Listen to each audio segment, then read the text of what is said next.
Welcome to A daily life blog. দুদিনের গরমের পরে বাংলাদেশে ফাইনালি বৃষ্টি হয়েছে আর এত পরিমাণে ঠান্ডা পড়েছে। পরীক্ষার প্রেশারের কারণে তো একদমই রেস্ট নিতে পারছি না। এমন একটা ঠান্ডা ওয়েদার আম্মু রান্না করেছিল অনেক মজার বিরিয়ানি। এত ব্যস্ততার মাঝে ব্লগ করার চেষ্টা করছি। সারাদিন বাসায় কি কি করি, কি কি খাই, এই সব নিয়ে থাকছে আজকে ব্লগ। আসসালামু আলাইকুম everyone, welcome to another blog. তো ফাইনালি একটা না অনেকগুলো এক্সাম দিয়ে কাহিল হওয়ার পর ফাইনালি একটা ব্লগ নিয়ে এসেছি। এক্সামের প্রেশারের কারণে আসলে অনেকদিন ধরে কোথাও যাওয়া হচ্ছে না, আর বাসার মধ্যেও তেমন কোনো কিছু করা হচ্ছে না যে ব্লগ বানাবো। সেদিন অনেক সুন্দর একটা মেঘলা ওয়েদার ছিল, একদম ঠান্ডা ঠান্ডা ওয়েদার ছিল। ঘুম থেকে উঠে এখানে আমি নাস্তা করে নিচ্ছিলাম, আর নাস্তাটা আসলে বাইরে থেকে নিয়ে আসা হয়েছিল। আমার কাছে কিন্তু বাইরে থেকে কিনে আনা নাস্তাগুলো মজাই লাগে। আপনাদের কাছে কেমন লাগে অবশ্যই কিন্তু জানাবেন। যাই হোক, তো সেদিন ভোরবেলা এমন পরিমাণে ঠান্ডা পড়েছিল যে আমি উঠে এখানে হুডি পরে তারপরে ঘুমিয়েছিলাম। মানে ঠান্ডা এত পরিমাণে বেশি ছিল যে ঘুমানো একদম পসিবল হচ্ছিল না কোনো প্রকার কম্বল বা হুডি ছাড়া। অনেকদিন গরমের পরে বাংলাদেশে হঠাৎ বৃষ্টির কারণে এত পরিমাণে ঠান্ডা লেগেছে, মনে হচ্ছে যে শীতকাল এসে পড়েছে। যাই হোক, তো ঘুম থেকে উঠে দেখেছিলাম যে আম্মু এখানে অনেক মজা করে বিরিয়ানি রান্না করেছিল। আর এরকম মেঘলা বৃষ্টি আর এরকম ঠান্ডার ওয়েদারে বিরিয়ানি খেতে কিন্তু মজাই লাগে। তারপর দিয়ে এটা ছিল গরু মাংসের বিরিয়ানি, যেটা কিনা আমাদের সবারই অনেক বেশি পছন্দের। তো সকাল সকাল এরকম একটা বিরিয়ানি দেখে কিন্তু আমার মনটাই ভালো হয়ে গিয়েছিল। তো এই খুশিতে গিয়ে ফার্স্টে আমি আমার রুমটা ক্লিন করে নিচ্ছিলাম। আর গতকাল রাতের বৃষ্টির আগে বাতাসের কারণে অনেক পরিমাণে ধুলাবালি এসেছিল বাসায়, তো বাসাটা একদম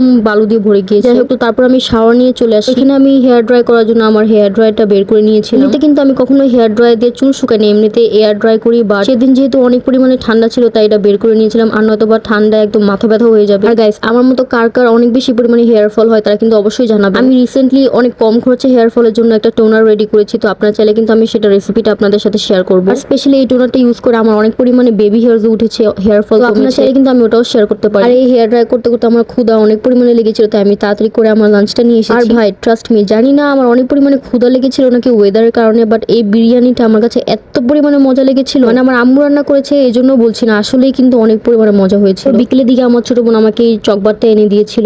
আমার ছোট বোনের কিন্তু শীতকালে মানে যে কোনো শীতের ওয়েদারে ঠান্ডা ঠান্ডা আইসক্রিম খেতে অনেক বেশি মজা লাগে। তাতে আমাদের ঠান্ডা লাগুক আর গলা ব্যথা হোক, যাই হোক না কেন।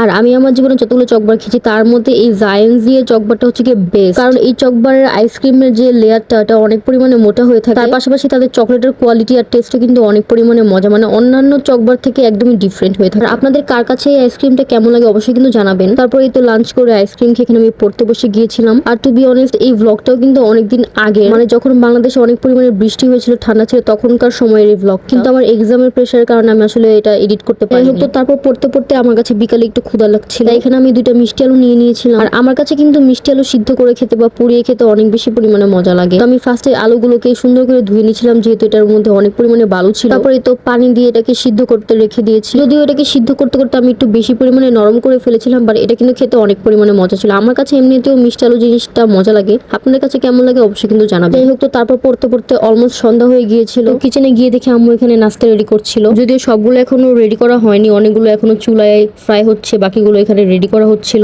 আজকে আম্মু বানাচ্ছিল ঝালপোয়া, তার সাথে বানাচ্ছিল পটেটো ওয়েজেস। আর এই ঝালপোয়াতে কিন্তু থানকুনি পাতাও অ্যাড করা হয়েছিল, আর ঝাল ঝাল খেতেও কিন্তু অনেক পরিমাণে মজা হয়েছিল। আর পটেটো ওয়েজেস এর কথা কি বলবো, আমি তো অনেক আগেও বলেছি যে আমাদের সবার কাছে পটেটো ওয়েজেস অনেক বেশি মজা লাগে। তো কথা বলতে বলতে এখানে সবকিছু রেডি করা ডান। এগুলোর পাশাপাশি ছিল হচ্ছে কি নারিকেলের শ্বাস। তো এটা ছিল আমাদের আজকে সন্ধ্যার নাস্তা। সবকিছু মিলিয়ে কিন্তু অনেক পরিমাণে মজা ছিল। এই মজাদার নাস্তা করতে করতে কিন্তু আজকে আপনাদের কাছ থেকে বিদায় নিয়ে নিচ্ছি। Thank you so much for watching. দেখা হবে আবার নেক্সট কোনো ব্লগে। ততক্ষণ পর্যন্ত আল্লাহ হাফেজ।